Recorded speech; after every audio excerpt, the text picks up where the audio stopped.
The Spot Track Podcast, talking sports contracts, the salary cap, and business of sports. All right, so Mike, let's. You can send questions in, right? We'll be able to pull those off of Facebook. Yeah, I'll keep track here. And Twitter as well, too. Yeah, any questions that come in at SpotTrack or at facebook.com/SpotTrack, we'll read them here live, and we'll try to answer as many as possible. So fire away. There's so much to get to while you send your questions in. Let's first talk. You wanted to start with Sammy Watkins. Sure. Yeah. I mean, there's been some big signings today, but I woke up to that one and I didn't even have my coffee yet, so that one really threw me off. Look, we do a lot of valuations. Would there have been a spit take involved in that? Possibly. Yeah. Look, he's a heck of a talent, and obviously, we're based out of the Buffalo area here, so all three of us have seen plenty of Sammy Watkins, and we know what the Bills had to give up to get him in the first place. So the ceiling's obvious there. He's 24 years old. I mean, and that's where this all comes from. That's where this is coming from, right? You've got a veteran guy, a number 4 overall pick, 24 years old, and you had to overpay in free agency. That's just the way it goes. But 3 years, $48 million, $30 million fully guaranteed at signing, Kevin. Where does that rank on guaranteed money for wide receivers? 30. It's a 2-year fully guaranteed deal. Where does that rank on wide receiver guaranteed money? It's up there. In terms of the guaranteed at signing, I believe it's 5th or 6th when I looked this morning. So it's a strong deal. But he's going to a Chiefs system that is extremely young and cheap right now. And that's the crutch of this, right? I mean, he's kind of like the cog in the wheel of all these young kids who cost nothing. I threw a tweet out this morning. Mahomes, Kareem Hunt, Kelsey, Tyreek Hill, and Kelsey account for $14.5 million, and Sammy's $16 on himself by himself. So that's the philosophy, right? They needed a veteran guy. They needed a guy who can go out there and hopefully catch 80 to 100 balls, even though we haven't seen that yet from him. But in that offense, I don't know if there's 80 balls for him to catch. Well, that's the thing. It's probably going to be similar to the Rams, You might be happy right? with 60 for Sammy Watkins because you don't want him taking any catches away from Kelsey or Tyreek Hill, and frankly, Kareem Hunt's a 50 catch a year guy. But I feel like that was also part of the signing. Is he's coming from a system in the Rams where he's become accustomed to that. He kind of learned that lesson, didn't he? Because he didn't love that, nor was he ever amenable to it when he was in Buffalo. Yep. He was mad about not getting 12 targets a game. I think the Rams maybe taught him, like, hey, you want to win, you have to fit in around other people. I'm not going to crush the Chiefs because of everything I just said. He's 24 years old. Everybody else on that offense is cheap right now. They kind of trim their fat in terms of their big contracts. So they overpaid for a guy who they think can be the final piece to that offense, right? But in terms of the valuations that we do, I got crushed, right? Because we base our valuations off stats, and Sammy Watkins' stats have been pathetic. They've been terrible for 2 years. He valued $6 million this year coming into the free agency. So, by the way, we could comment from someone on Facebook. Mark, I'll just go by Mark, unless in case you owe money to somebody, I won't give you a last name, though they can see it. So, Mark Ostadchuk, I just butchered your name. I like Mark. Just call him Mark. Yeah, Mark, even better. Mark with a C. He knows who he is. Yeah, there comes a comment. Thanks for butchering my name. Anyways, it's not Latulele though. No, it's not. We'll get to Star Latulele in a second, too. He says they paid extra based upon, he says close enough on his name, thanks.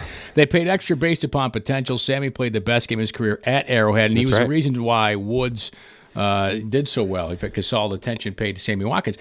There is no doubt in my mind Watkins has game-breaking potential. Mm-hmm. He had it in Buffalo when he was healthy. Right? I mean, he had some incredible games for the Buffalo Bills. Didn't really see that with the Rams. He saw it a few times there with the Rams, but then he got the concussion, right? So it kind of derailed that. I get the Chiefs. Obviously, you pay any free agent on potential. I mean, that's what they're being paid for. Yeah, it's and going age, forward. And at 24 years old, and again, he's a deep threat guy, and you now have a big armed quarterback. So, if nothing else, what Sammy Watkins brings to you is one element of their passing game. Kelsey's the middle of the field guy. Tyreek Hill is sort of the flare and screen, turn it upfield, run after the catch guy. Sammy Watkins is going to be the throw it 50 yards and run under it guy. You know who's happy about this? Has to be Odell Beckham Jr. Dark cigarette and all, right? Some questionable photos over in Europe. I think Beckham's probably a year away, but I think Jarvis Landry is probably in negotiations right now with the Cleveland Browns, and he woke up to that this morning and probably got very excited because I think that's going to raise his price. Speaking of that wide receiver class, saw Mike Evans get a contract extension. Those are the first two guys out of that class to get paid the second time around, right? Yeah, and I think that's a decent line in terms of how it came down. I think Evans should be the highest paid player from that class. It's been the best one. Yeah, consistently the best, the healthiest. Look, going back to Mark's question with Sammy real quick, just to kind of finish that off, that was 2015. That was Sammy's only healthy year. He had 1,000 yards receiving. He had I think 80-some catches. So that was the one flash that the potential, the ceiling was going to be there for Sammy that we all thought he could have. But he hasn't stayed healthy. I mean, it's been weeks and weeks and weeks out in terms of feet and ankles and all that fun stuff. So. All right, up on the monitor, we have the big quarterback shoe to drop. Yep. Although he wasn't the first quarterback shoe to drop, but he's the biggest, and that's Kirk Cousins. That $84 million is guaranteed. We have confirmed that. We have. So that is, and there are some incentives in there too. So it could be more than $84 million. Not a whole lot more, but there are some incentives in there too. Correct? Yeah, I'm hearing maybe a few million a year in terms of annual incentives that he can have if he reaches a few plateaus. But $84 million over 3 years. That's $28 million a year. That's a record. The $84 million guaranteed at signing, that's a record. The 100% guaranteed at signing, that's a record. Yeah, so what does that mean for everybody else? It means really good things. Aaron Rodgers, just like Jarvis Landry, is probably very happy right now because he's the next man up in terms of a veteran free agent contract. Green Bay is going to have to come swinging big in terms of that guaranteed money. They were going to have to already, but this really resets the way things are going to go from now on. Where it resets it, interestingly enough to me, is the length of the contract, right? I mean, we've talked a little bit about this. A 3-year deal on the surface is like, wow, that's short because most of the time we're seeing 5, 6, 7-year deals. And again, Kirk Cousins learned that from the franchise tag situation, but he's smart. And as long as there is so much cap space, is that why teams can do big, short deals? So let's talk about this because I actually had some interesting conversations on Twitter yesterday with a few analysts who were claiming that it would behoove Kirk Cousins to have a 5-year deal with a better annual average than a 3-year deal fully guaranteed. And I'm struggling with that. And I'm sitting in a position of bias, obviously, with diving into the number side of it only and not the football side of it. But I guess the only argument is is the team okay with a 3-year deal? Are they okay with Kirk Cousins at 3 years when they could have had him for 5, maybe, right? But is that because they had so much cap space it's not is. like there's going to be an extension of the money down the road? The point people were making is, wouldn't the team want him under contract for 5 years? Here's the way I look at it. I'll give my take on it because I struggle with that. 5-year deals are 3-year deals. We know that. We've talked about that, how the structure always works. So even if Kirk Cousins got a 5-year deal at $28 million a year, it was going to be a 3-year, $84 million deal. That's just the nuts and bolts of how these things are structured. The reason I think it's good the way the Vikings did this is there's likely not going to be any dead cap. If they need to get rid of Kirk Cousins after 3 years, they're not sitting with any money on their cap in 2021, right? They're not. This is going to be a clean cut. And if they love him, they're going to extend him, which they would have done anyway on a 5-year deal. They wouldn't have let those last 2 years happen. They would have ripped the last 2 years up and extended them anyway. So to me, it's the same scenario, but front-loaded, which is what Kirk Cousins needed. And let's be fair, age is also a huge factor here. He's going to be 32 years old when he hits the end of this contract, and that's plenty of time to get more bank. I look at it as Minnesota's looking at their window with, their roster right now to win, and he fits in that window. And 3 years is an eternity in the National Football League for an overall team and their window to win, unless you're Tom Brady and the New England Patriots. And a front office and a GM. Well, and follow up on that. Follow up on that. 3 years is an eternity in the NFL based on the amount of turnover. But the combination of teams moving towards more heavily on cheaper, lower draft picks, less giving out crazy salaries, and more cap space, is that what's all adding up to what we probably will start seeing is a lot more 3s in that column than we ever see anything above 5? I think there's no question. I think there's no question that all of these professional sports are seeing this trend happen. We're seeing the long-term deals get cut in half. We're seeing more security in terms of the money up front, and which is really important. I mean, you can report a 5-year deal all day until you're blue in the face, but they just don't exist. They just don't exist in football. That something happens in the middle of them, whether it's a cut, a trade, a restructure, to make that contract not what it seems to be. So I think they're just looking for a little bit more transparency, really, in terms of, because the salary cap is not easy for these guys to manage, these teams. I mean, every move has a cause, right? Every effect has a cause. So these smaller term deals with even guaranteed or mostly guaranteed money, they know exactly what they're getting out of this. They know exactly what they have locked in for 3 years with Kirk Cousins, and hopefully the production matches it. But this was a situation where Minnesota really didn't have any say in this. Let's be fair. I mean, right. They had the Jets probably swinging even bigger with the cap space they had available. I would be surprised if we don't hear in the next few hours or days that the Jets offered 3 for $90 fully guaranteed, just because that seemed to be the ceiling that Cousins was going to get to eventually.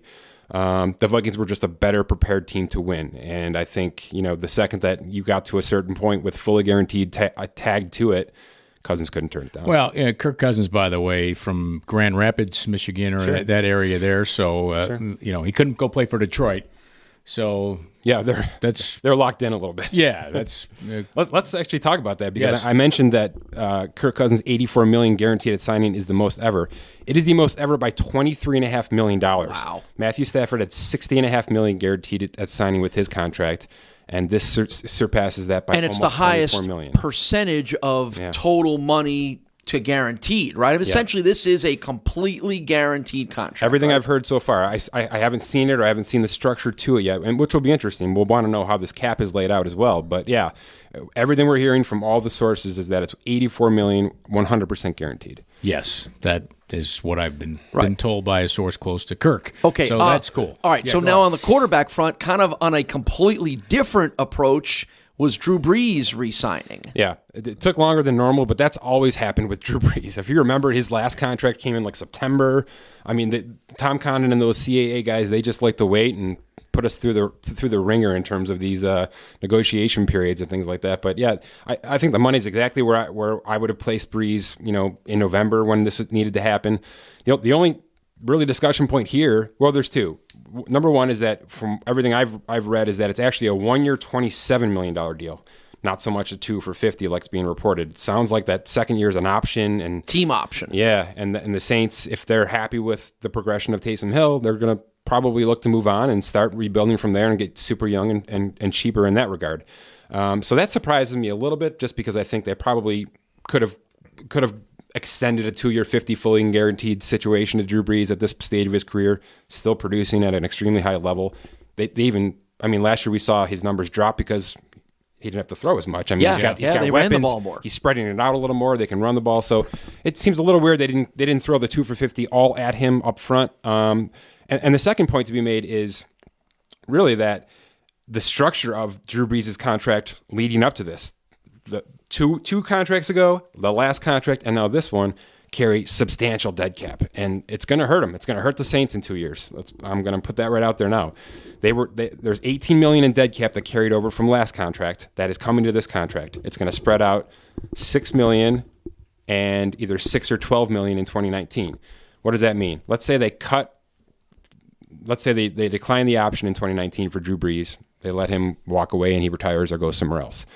No matter what this new contract looks like, how big the signing bonus is, whatever, there is at least $12 million in dead cap for 2019 for the Saints, for Drew Brees not to play on their team. So that's the nature of the beast that has been the restructure and the big signing bonus and voidable years and all those things that go into sort of massaging your cap to make it all fit in, which the Saints have been doing for a decade. So the best thing about doing this podcast with Mike is watching his phone blow up the entire time. You can see that. I can't see that over here. While we're doing it, it's just like a blinking single at a one town light. It just keeps going on. Before we get to the other quarterbacks, some breaking news here. Mike Garafalo from NFL Network saying the Redskins signing Paul Richardson, wide receiver from the Seahawks, 5-year, $40 million deal with $20 million guaranteed. I like that. I like a nice weapon, a little bit maybe more flexible than the Terrell Pryor situation they put themselves in last year.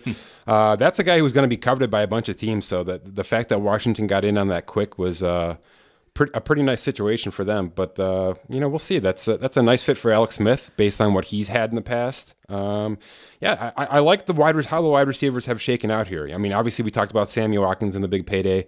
I like Allen Robinson. Yeah, I mean, look at it's questionable to say that a 3-year deal for a guy who's coming off that nasty injury is a little bit much. But the Bears, 24 years old again. Yeah, again, he's young. The Bears had nothing. They're probably going to cut after they Marcus flamed Wheaton. out with Kevin White, the draft pick, right? Yeah. All right, quarterback wise. So now who's out there? Who's still out there? Where and we starting to see the dominoes fall. Where do you think the rest of them are? Yeah.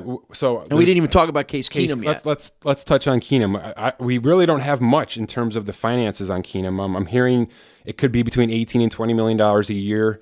I have not heard a length, and that's really the most interesting part to me is it a multi-year contract, and for how long are they planning on him as their starting quarterback? Because obviously with that number 5 pick, they've got to be considering one of the top quarterbacks in the draft this April. So to me, Keenum's structure and finances are still to be determined, and that's a really interesting watch. But from there, I mean, look at there's still 3 legitimate teams that need a quarterback for this year, whether they draft one or not. We're talking about the Bills, we're talking about the Cardinals, we're talking about the Jets, and we've got, I guess, 3 guys sort of sitting there that are ready to be taken in terms of a QB1. We're talking about Bridgewater, Bradford, and McCarron. I guess McCarron. I'm not sure that teams value him.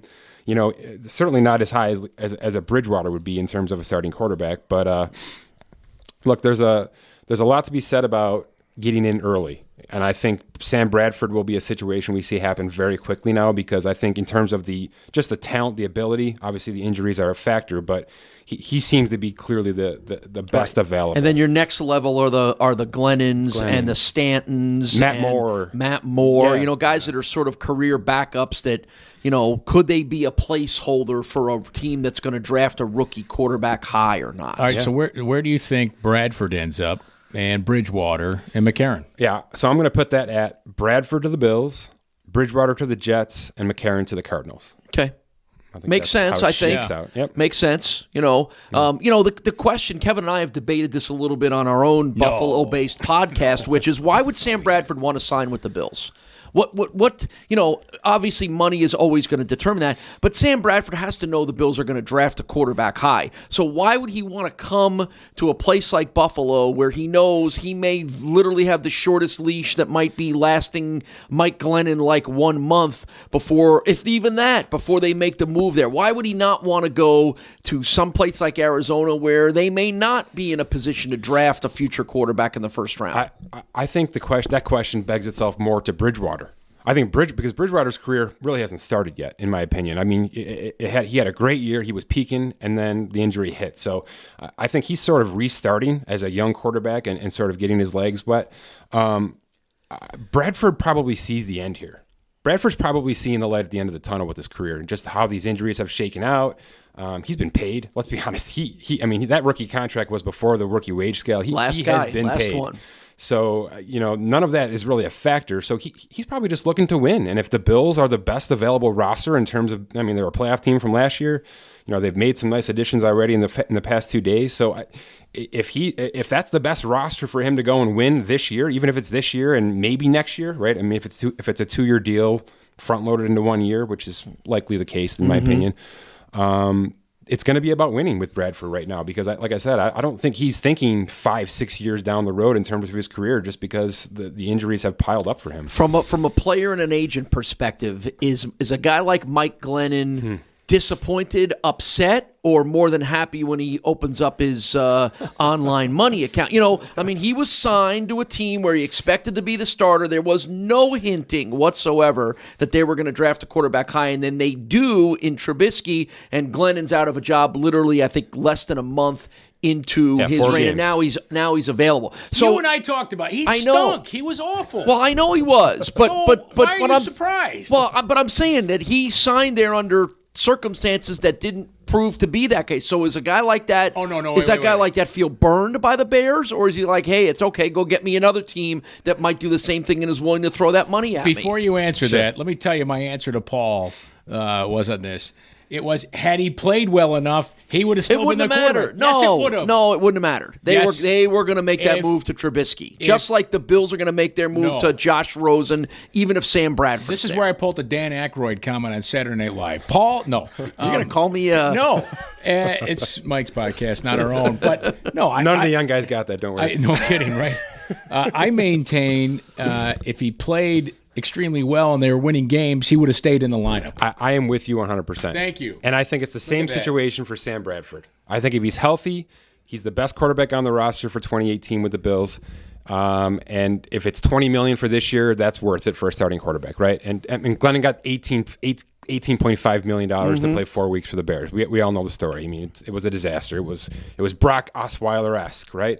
But I don't think he's crying too much because of the bank account, and no, I don't feel sorry for him at all. I just wondered, was he mad about the way that happened, and is that a lesson that would be observed and thought about by the next wave of guys? I don't know if mad is the right word. I think he was probably surprised. I'm guessing they didn't lead on to that when they selected him in free agency. You know what I mean? I'm guessing they didn't, and who knows if the Bears were even prepared to do that until the Trubisky situation shook out. If you remember, Trubisky was not even, one of the top three. They didn't even tell their own scouts that they were going to do that. I mean, right. he came on super late, and obviously we saw what the Bears did on that first day. But I have to think that the intention was Glennon in 2017. So, and the money certainly says that. So, like I said, he's probably surprised at how it shook out, and he's going to have a tough time getting a second chance here.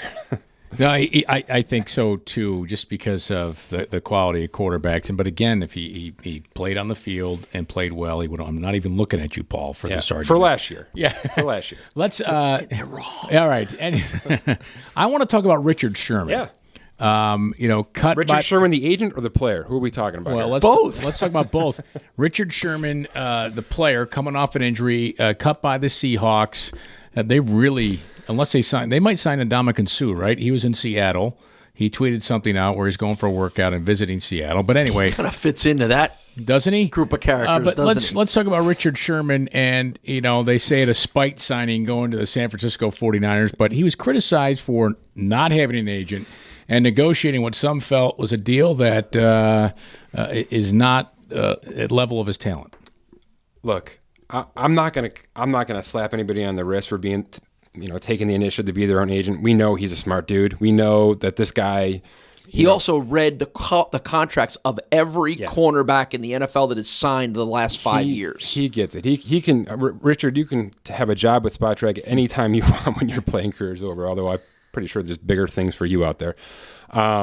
He's a smart guy, but he's a prideful guy too. And I think pride got in the way here of these negotiations because he's betting on himself. Mm-hmm. In every aspect of this contract structure, he is betting on himself to be successful. Explain why and how. Yeah. So if you take a look at this Richard Sherman contract, it's not 3 years for $39 million at all. I mean, want me to call it up here? Yeah, you have it right there. 3 years, you have $27,150,000. Yeah, but the big number is here. The big number is the $7 million guaranteed at signing. Okay. Or $3 million really, but it's going to be $7 million. He's got a $2 million base salary. He got a $3 million signing bonus, which is incredible with a 49ers team that has $70 million to spend. And you mean incredibly low? Incredibly low. Okay. Even for a 30-year-old. But the big deal is here, right? You're talking about he's going to get himself a $2 million bonus the first day of training camp. So there's your $7 million, right? There's 2, 3, and 2. Gotcha. Everything else is you've got to be active on the roster. You've got to make the Pro Bowl. You've got to play 90% of the 49ers defensive snaps, and then the rest of the money is available to him. But, I mean, San Francisco can walk away from this at any point in time after 2018, having paid him $7 million plus whatever he's active. So maybe $9 million. I mean, it's a phenomenal deal for the 49ers to get a guy like that to be the quarterback of their defense. Really, I mean, he's the veteran presence on that entire defense now at this price. And look, is it Sherman, saying I'm going to make my money because I'm going to earn it? Maybe. Is it him saying I'm 30 and I'm being realistic about my money? Maybe. But here's the thing. In this tampering period, right, and I'm going to call it a tampering period because it's a tampering period, not a negotiation period, if you have an agent in the background, you can have that agent feeling out all the other markets from the other teams, right? That's what their job is this time of year. It's not. I mean, you can't make a physical visit to a team and sit down and say, "What do you think of me, and how much do you think I'm worth?" But you can have these agents putting out their feelers and valuing these guys behind the scenes, so that you sort of know what your market is somewhere else, or on teams that have more money or things like that. So I think that's what he lacked in taking this initiative to himself. Is he lacked that. The market value from other teams that weren't, in front of his face. I think it's fair to say Richard Sherman's an emotional guy, right? We've seen that. Super intelligent, but the guy displays emotion on the field. Yeah. And the problem with representing yourself is you can't separate the emotion from it. Yeah. And you just cut immediately, and then so there's a team in his division. There's a team. He wanted to have a chance to play the Seahawks twice. Correct. No question. So he certainly wanted that. It's near his Stanford guy, right? Correct. Near his college. That's correct. So, there's another emotional attachment to going to the 49ers right there. They are a team on the rise. I mean, Garoppolo has them as a team on the rise. Absolutely. So Peter King wrote a wonderful story in his MMQB where he described in very much detail the negotiation. And to your point, Mike, he said in the article that the other teams that he was discussing, I know the Raiders were one of them, said they wouldn't. The bonuses were too much for them. They wouldn't go where San Francisco was willing to go on the bonus front. So as we wanted to go. Well, right? But as we knock Richard Sherman, is there any possibility that this was the best deal that he could get? I'm not knocking him, by the way. I'm just pointing out. Well, I think we're knocking him by saying that he represented himself and he missed other opportunities. Well, but he also probably ended up where he wanted to be in the Bay Area. Oh, yeah. In the division where he could play the Seahawks. And there may be things in his further life that benefit him being in the Bay Area as well, too. And agents are going to direct him. What's an agent's job? To give him the most money possible. Right. Hey, you can go play for the Bengals here and get the money. That's where we're going to go with the Bengals. So, okay, I'll listen to you. No, that's not Richard Sherman. Anybody who follows his career, that's not it. He's his own man. So I'll give way to Peter King's points because it was a great article. And definitely check it out if you're interested. You don't normally in the get that kind of insight process. into a negotiation. The problem is this all happened quickly, right? I mean, he went to the 49ers and it was done. You never had that back and forth. You never added leverage to anything. You never went back to the Raiders probably and said this and that. And maybe that's just semantics. And Sherman wanted to get this thing done, and this was where he probably wanted to play anyway. Because of all the reasons you said, but. He definitely could have squeezed more out of this ball. There's no question in my mind. So how much more could he have got? What would have been? Look at that signing bonus should have been double. It should have been double. That's a $6 million is easy for anybody to swallow on a starting cornerback. Look at that. The elite starting cornerbacks right now are making $16 million a year. Right. That's Josh Norman. That's Stephen Gilmore. So a 30-year-old guy who's still a Pro Bowler. He was going to be a Pro Bowler last year before that injury happened. Yep. I mean, it's not like the production has fallen off here. He's still valuing around 10, 11 a year, you know? So, and he's put himself into a 1 year, $7 million contract is really what he's done. Well, that could, by the way, Paul, you got an offer that came up on the screen. Yeah. Sorry about that. But new sponsor. Here's the other part. If he goes out and has a great year, he increases his value, his market value anyways. If he has a bad year, then he can get out. I don't know. I agree. For those who don't know the surprisingly situation, low. For those who don't know the situation, if he makes the Pro Bowl this year, he has the opportunity to make $8 million, $16 million over the next 2 years after that. But none of it's guaranteed until the middle of April and things like that. It's not like it's money that's handed to him if and when he makes the Pro Bowl. So it's a very incentive-laden contract for a guy who was injured. He's 30. I get it, but he was still pretty damn good, too. All right. This is where we're going to stay on Facebook Live, okay? So we're going to stick with Facebook Live. We're going to wrap up the recorded portion of the podcast, Sure. but I'll ask you this question to close out the recorded portion of it. What's the next big shoe to drop over the next couple of days? What are you looking for here, and what should fans keep track of at SpotTrack.com? Are there any left? This is like this is like a 9 West clearance sale here. There's no shoes left. It's like all your buddies in high school. Like you asked her to the prom. Oh, who's left? I think the signings have pretty much preceded themselves in terms of the names we were looking for. Like I said, keep an eye out for Case Keenum. How long, how much, that's definitely one to watch in terms of the Denver strategy and how the draft boards will change. I think the immediate impact of March 14th at 4 p.m. tomorrow afternoon are going to be trades. Watch out for these trades, because obviously we've heard a lot of them be reported already.